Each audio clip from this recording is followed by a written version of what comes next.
Welcome to Guide Guru. We hope this video helps. You start by making the system safe and dead. This saves time and prevents fuel spray.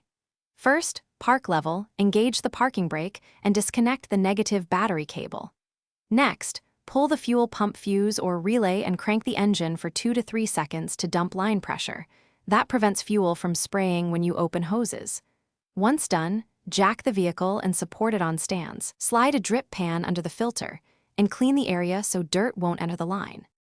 You now remove the old filter carefully so you don't spill or introduce contamination.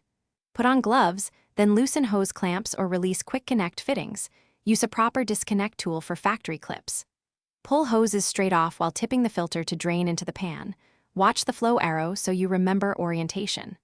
Once removed, compare the new filter, swap any O-rings or seals, slide hoses fully onto the inlet and outlet, and secure clamps snugly. Do not over-torque plastic fittings.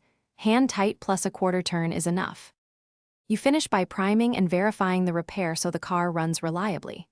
Reinstall the fuel pump fuse or relay, reconnect the battery, then turn the key to the run position for several seconds to let the pump pressurize lines.